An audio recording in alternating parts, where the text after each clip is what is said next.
ಇಂದು ಭಾನುವಾರ ಅತ್ಯಂತ ಶಕ್ತಿಶಾಲಿ ಭಾದ್ರಪದ ಹುಣ್ಣಿಮೆಯ ಜೊತೆ ಚಂದ್ರಗ್ರಹಣವಿದ್ದು ಈ ದಿನ ಪಠಿಸಬೇಕಾದ ಮಂತ್ರ, ಮಾಡಬೇಕಾದ ಅನುಷ್ಠಾನ ದಾನಗಳ ಬಗ್ಗೆ ಮತ್ತು ಯಾವ ಸಮಯದಲ್ಲಿ ದಾನ ಮಾಡಿದರೆ ಶ್ರೇಷ್ಠವೆಂದು ತಿಳಿಯೋಣ.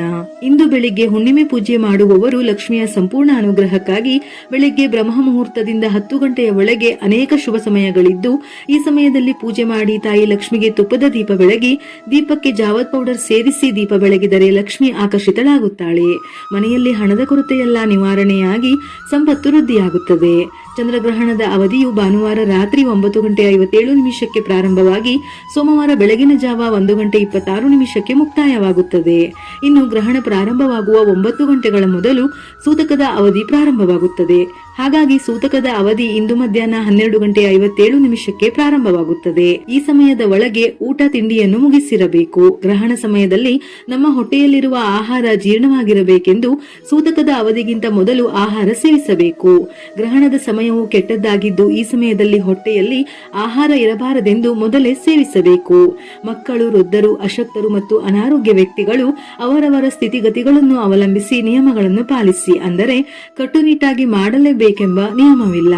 ಸ್ಪರ್ಶಕಾಲ ಮತ್ತು ಮೋಕ್ಷಕಾಲ ಅಂದರೆ ಗ್ರಹಣ ಪ್ರಾರಂಭವಾಗುತ್ತಿದ್ದಂತೆ ಮತ್ತು ಗ್ರಹಣ ಬಿಟ್ಟ ನಂತರ ತಪ್ಪದೆ ಉಟ್ಟ ಬಟ್ಟೆಯಲ್ಲಿಯೇ ಧರಿಸಿರುವ ಬಟ್ಟೆಯ ಸಮೇತ ಸ್ನಾನ ಮಾಡಬೇಕು.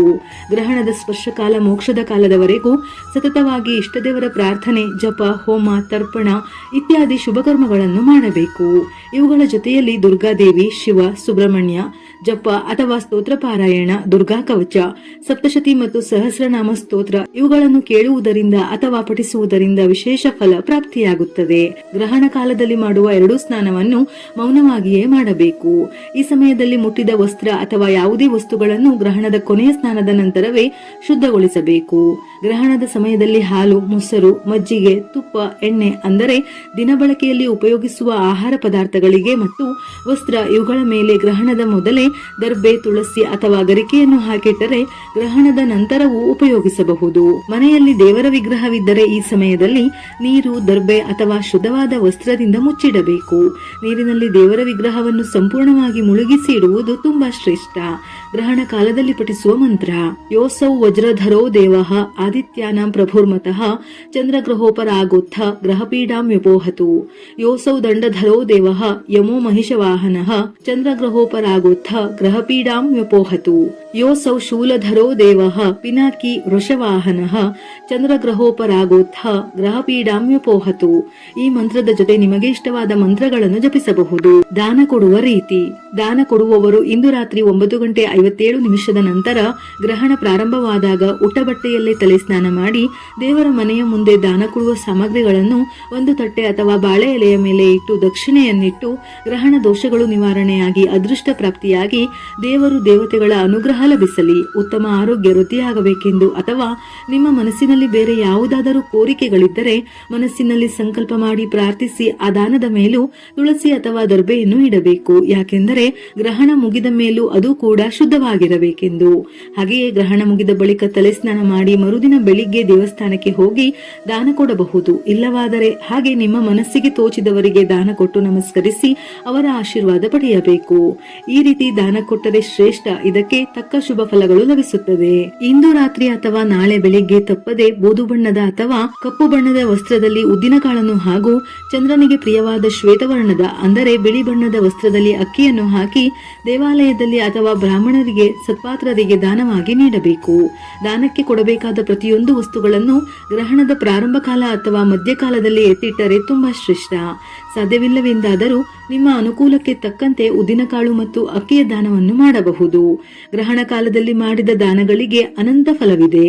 ಗ್ರಹಣ ಮುಗಿದ ಮೇಲೆ ತಲೆ ಸ್ನಾನ ಮಾಡಿ ಗೋಮೂತ್ರ ಅಥವಾ ಗಂಗಾಜಲದಿಂದ ಮನೆಯ ಎಲ್ಲಾ ಭಾಗಗಳಿಗೂ ಪ್ರೋಕ್ಷಿಸಿ ಮನೆಯನ್ನು ಶುದ್ಧ ಮಾಡಬೇಕು. ನಂತರ ಇನ್ನೊಮ್ಮೆ ಮನೆಯಲ್ಲಿ ಅರಿಶಿನದ ನೀರನ್ನು ಸಿಂಪಡಿಸಿಕೊಳ್ಳಬೇಕು. ಆಗಲೇ ಗ್ರಹಣ ದೋಷ ನಿವಾರಣೆಯಾಗುತ್ತದೆ. ಅದೇ ರೀತಿ ನಿಮ್ಮ ದೇವರ ಮನೆಯಲ್ಲಿರುವ ದೇವರ ಫೋಟೋಗಳನ್ನು ಸ್ವಚ್ಛಗೊಳಿಸಿ ನೀರಿನಲ್ಲಿ ಮುಳುಗಿಸಿರುವ ದೇವರ ಮೂರ್ತಿಗಳನ್ನು ತೆಗೆದಿಟ್ಟು ಶುಭ್ರಗೊಳಿಸಿ ಅರಿಶಿನ ಕುಂಕುಮದ ಬೊಟ್ಟುಗಳನ್ನು ಇಟ್ಟು ಹೂವು ಅರ್ಪಿಸಿ ದೇವರ ಮನೆಯಲ್ಲಿ ತುಪ್ಪದ ದೀಪವನ್ನು ಬೆಳಗಿಸಿ. ಇದರಿಂದ ಯಾವುದೇ ಗ್ರಹಣ ದೋಷವಿದ್ದರೆ ಅದು ತಕ್ಷಣ ನಿವಾರಣೆಯಾಗುತ್ತದೆ.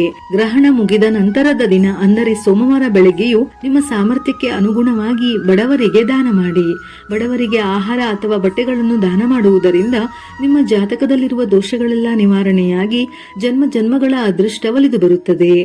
ಚಂದ್ರಗ್ರಹಣವನ್ನು ಪ್ರತಿಯೊಬ್ಬರೂ ನೋಡದೇ ಇದ್ದರೆ ಬಹಳ ಒಳ್ಳೆಯದು. ಮಿಥುನ, ಕಟಕ, ಕುಂಭ, ಮೀನ ಮತ್ತು ಮಕರ ರಾಶಿಗಳಿಗೆ ಗ್ರಹಣದ ಪ್ರಭಾವದಿಂದ ಕೆಲವು ತೊಂದರೆಗಳು ಉಂಟಾಗುವ ಸಾಧ್ಯತೆ ಇರುತ್ತದೆ. ಆದ್ದರಿಂದ ಈ ರಾಶಿಯವರು ತಪ್ಪದೆ ಕಡ್ಡಾಯವಾಗಿ ದಕ್ಷಿಣಾಮೂರ್ತಿ ಸ್ತೋತ್ರವನ್ನು ಪಠಿಸಿ ಅಥವಾ ಕೇಳಿ. ಹಾಗೆಯೇ ಶಿವ ದೇವಾಲಯದಲ್ಲಿರುವ ಬ್ರಾಹ್ಮಣರಿಗೆ ಅಕ್ಕಿ, ಉದ್ದುಗಳನ್ನು ದಾನ ಮಾಡಿ ಗೋಮಾತೆಗೆ ಅರಿಶಿನ ಕುಂಕುಮ ಹಚ್ಚಿ ನಮಸ್ಕರಿಸಿ. ಇಂತಹ ಸಣ್ಣ ಪುಟ್ಟ ನಿಯಮಗಳನ್ನು ಪಾಲಿಸುತ್ತಾ ಸೂಕ್ತ ಜಾಗರೂಕತೆ ವಹಿಸಿದರೆ ಯಾವುದೇ ಕೆಟ್ಟ ಫಲಿತಾಂಶಗಳು ಇರುವುದಿಲ್ಲ.